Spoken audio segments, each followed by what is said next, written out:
नमस्कार, मैं रवीश कुमार। असम में अवैध घुसपैठिए की राजनीति को आज सुप्रीम कोर्ट में बड़ी हार मिली है। कोर्ट ने बंधुत्व और भाईचारे को लेकर जो कहा है उससे नहीं लगता कि घुसपैठियों के नाम पर राजनीति करने वालों पर असर पड़ेगा, लेकिन जरूरी है कि इस फैसले पर बात हो। सुप्रीम कोर्ट का यह फैसला असम की सरकार के लिए भी झटका लगता है। इसी साल सितंबर महीने में मुख्यमंत्री हेमंता बिस्वा शर्मा ने 1951 को नागरिकता का आधार मानने की रिपोर्ट को मंजूरी दे दी। फरवरी महीने में जस्टिस बिप्लब शर्मा कमेटी का गठन हुआ। इसके कई सुझावों को हेमंता बिस्वा शर्मा ने मान लिया। इसके तहत राज्य सरकार ने अपनी कई योजनाओं के लाभार्थी के लिए 1951 के कट ऑफ डेट को स्वीकार किया है। यह एक तरह से बाईपास जैसा है कि 1971 के कट ऑफ डेट के आधार पर नागरिकता को स्वीकार नहीं करते हैं तो 1951 को कट ऑफ डेट मानकर नई नई योजनाएं लॉन्च कर देते हैं और इस राजनीति को जिंदा रखते हैं। सुप्रीम कोर्ट के फैसले का इन योजनाओं की वैधानिकता पर क्या असर पड़ेगा देखना होगा, लेकिन असम से लेकर दिल्ली तक में इस फैसले पर चुप्पी है।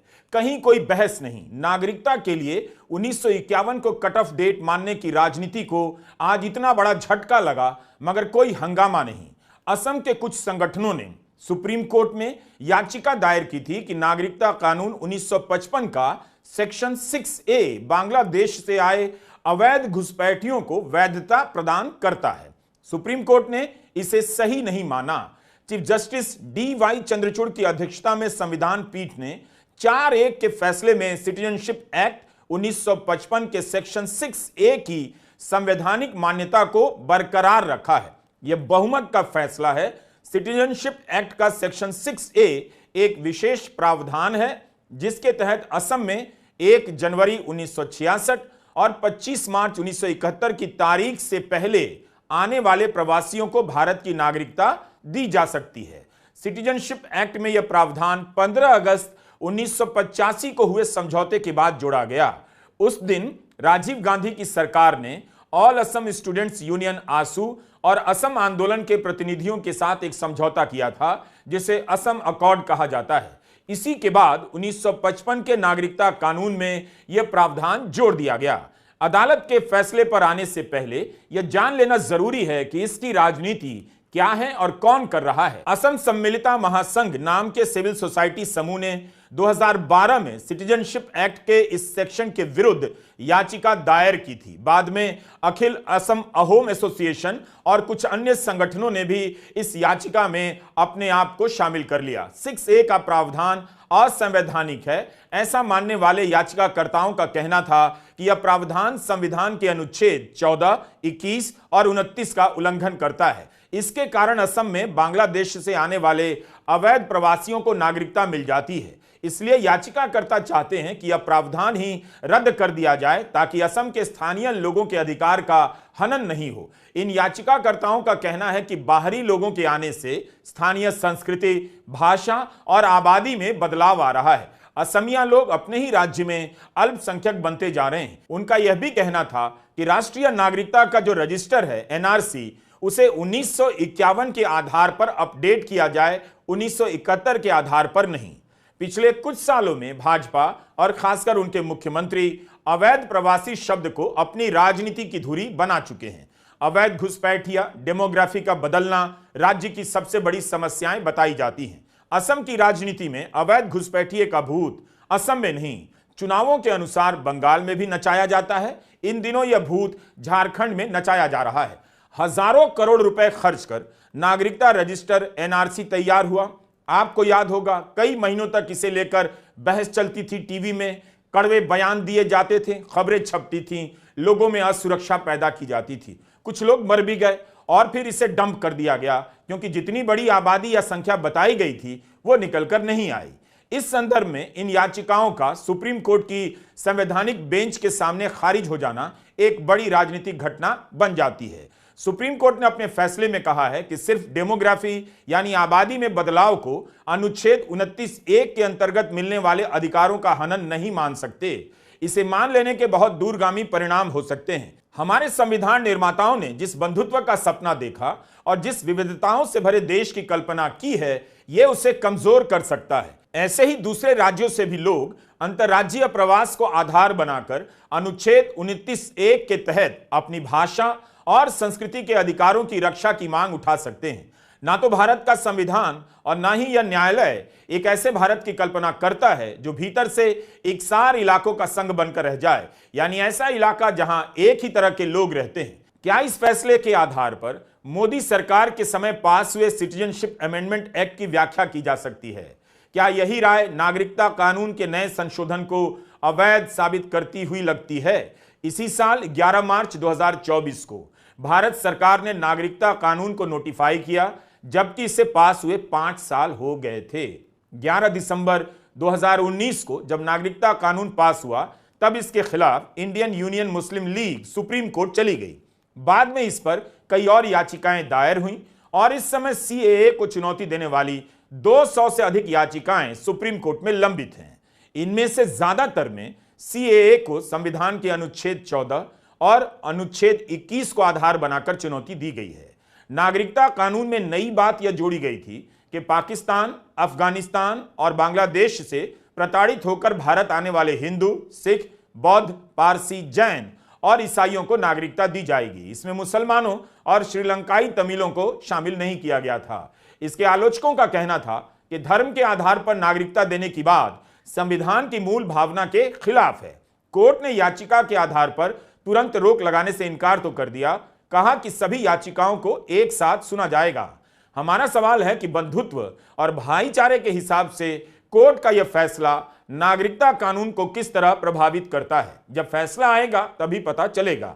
वैसे 6A के समय केंद्र सरकार ने यही राय दी कि यह प्रावधान पूरी तरह से संवैधानिक है। यह प्रावधान मनमाने तरीके से नहीं लागू किया गया, यानी जो याचिकाकर्ताओं ने कहा उसके खिलाफ केंद्र सरकार ने कहा।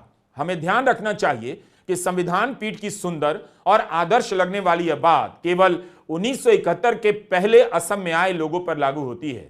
6A का यह सेक्शन उन्हीं के अधिकारों की रक्षा कर रहा है, लेकिन कोर्ट उसके बाद आए प्रवासियों को सख्ती से चिन्हित कर बाहर करने की भी बात कर रहा है। कोर्ट ने इस काम के लिए प्रशासन को राज्य के भरोसे नहीं छोड़ा, बल्कि कहा है कि सुप्रीम कोर्ट की निगरानी में यह काम होना चाहिए। हमें यह नहीं भूलना चाहिए कि जब रंजन गोगोई चीफ जस्टिस थे, उनके समय कोर्ट की निगरानी में ही एनआरसी हुई थी। आज उस एनआरसी की क्या मान्यता है और वह कहां है, इसकी बात कोई नहीं करता।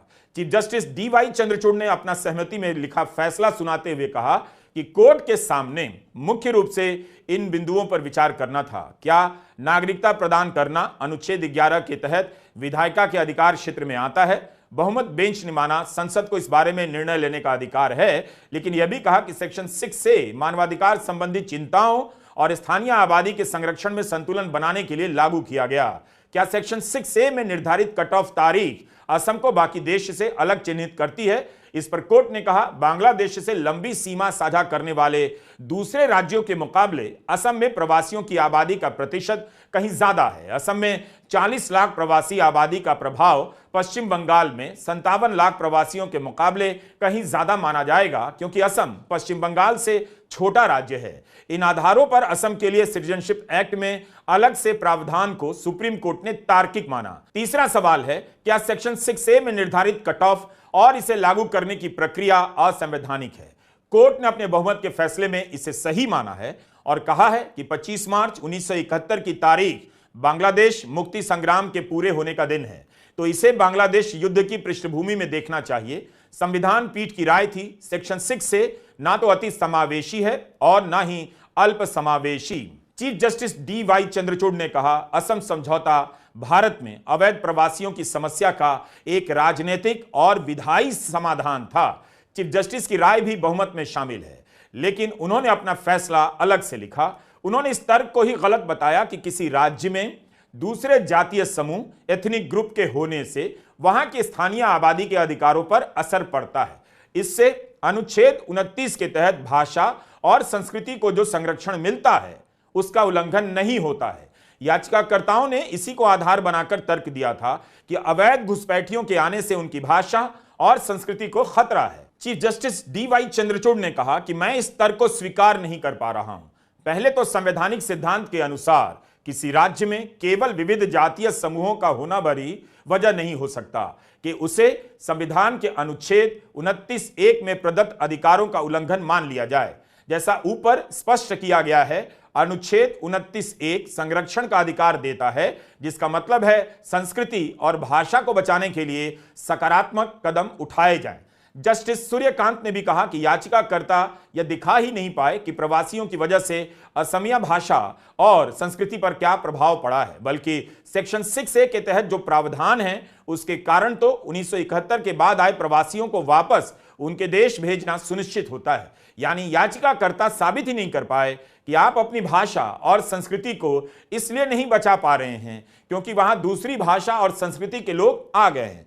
सिर्फ उनके होने से आपकी संस्कृति को खतरा नहीं पहुंच रहा है। जस्टिस सूर्यकांत की इस टिप्पणी को याद रखा जाना चाहिए। याचिकाकर्ता बंधुत्व की व्याख्या बहुत ही सीमित अर्थों में करना चाहते हैं, जिससे कि वे अपने पड़ोसी चुन सकें।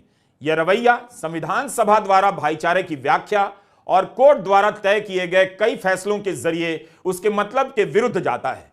इसे स्वीकार नहीं किया जा सकता। संविधान की व्याख्या के अनुसार भाईचारे का मतलब यही होता है कि अलग अलग पृष्ठभूमि और सामाजिक परिस्थितियों से निकलकर आए लोग जियो और जीने दो के भाव से एक साथ रहें। भाईचारे का मतलब अपने आप में साफ है, इसमें समग्रता और एकजुटता का भाव है। यह संकुचित रूप से लागू नहीं होता। इसलिए यह जरूरी हो जाता है कि भाईचारे और बंधुत्व को ऐसे नकारात्मक तरीके से लागू करने से बचा जाए। ऐसा नहीं हो कि एक पक्ष पर इसे लागू करते हुए दूसरे तबके पर अवैध प्रवासी का ठप्पा लगा दिया जाए। कितनी इंपॉर्टेंट बात है, वो भी सिर्फ सेक्शन 6A की कथित असंवैधानिकता को आधार बनाते हुए। हमने शब्दशः अनुवाद नहीं किया है, लेकिन जस्टिस सूर्यकांत की यह बात अवैध घुसपैठियों के नाम पर राजनीति करने वालों को पसंद नहीं आएगी कि अवैध घुसपैठिया कहना बंधुत्व के विचारों के खिलाफ है। सुप्रीम कोर्ट ने अपनी इन बातों से अवैध घुसपैठिए के नाम पर किसी समुदाय के खिलाफ भूत और नफरत की राजनीति खड़ी करने वालों को ठीक से सुना दिया, उन्हें बंधुत्व का पाठ पढ़ा दिया। सुप्रीम कोर्ट की संविधान पीठ ने आज जिस याचिका पर फैसला दिया उसे 2014 में जस्टिस रोहिंटन नरीमन की अध्यक्षता वाली 2 जजों की बेंच ने संविधान पीठ को रेफर किया था। 19 अप्रैल 2017 को संविधान पीठ का गठन किया गया। अंततः केस की सुनवाई 5 से 12 दिसंबर 2023 के बीच हुई और उसके बाद कोर्ट ने ऑर्डर रिजर्व रख लिया। असम समझौते का हिस्सा रही आसू ऑल असम स्टूडेंट्स यूनियन ने सुप्रीम कोर्ट के इस फैसले को ऐतिहासिक बताया है। उसका कहना है कि इससे समझौते पर मुहर लगी है। अब इसके बाद असम में अवैध रूप से घुसे सभी लोगों को पकड़कर देश से डिपोर्ट किया जाना चाहिए, आसू का कहना है। वहीं सेक्शन 6A को चुनौती देने वाली असम सम्मिलिता महासंघ के मतीउर रहमान ने कहा है कि फैसला उनकी उम्मीदों के विपरीत है। वे असम में अवैध प्रवासियों को चिन्हित करने के लिए 1971 नहीं 1951 को कट ऑफ की तारीख बनाने के पक्षधर थे। 2012 में गुवाहाटी के सिविल सोसाइटी ग्रुप असम सम्मिलिता महासंघ ने सिटीजनशिप एक्ट के सेक्शन 6A को यह कहते हुए चुनौती दी थी कि अपनी प्रकृति में भेदभावपूर्ण, मनमाना और अवैध है। उनका तर्क था कि असम में मौजूद अवैध प्रवासियों को नागरिकता प्रदान करने के लिए शेष भारत से अलग कट ऑफ तारीख रखा जाना अन्यायपूर्ण है। उन्होंने कोर्ट से मांग रखी थी कि वो जिम्मेदार संस्था को आदेश दें कि national register of citizens NRC for Assam को 1951 NRC के आधार पर अपडेट किया जाए, ना कि 1971 के पहले के इलेक्टोरल रोल्स के आधार पर। बाद में असम की दूसरी संस्थाएं भी इसके खिलाफ शामिल हो जाती हैं। आने वाले समय में संविधान के जानकारों की व्याख्याओं से और यह स्पष्ट होगा कि इस फैसले को किस नजर से देखा जा रहा है। हमारी तरफ से कुछ कमियां हो सकती हैं क्योंकि यह त्वरित टिप्पणी थी। इस फैसले से उस राजनीति का अंत हो जाना चाहिए कि 1950 के बाद 1951 के बाद जो भी आए सभी घुसपैठिए हैं। इस तर्क को कोर्ट ने आज खारिज कर दिया। नमस्कार, मैं रवीश कुमार।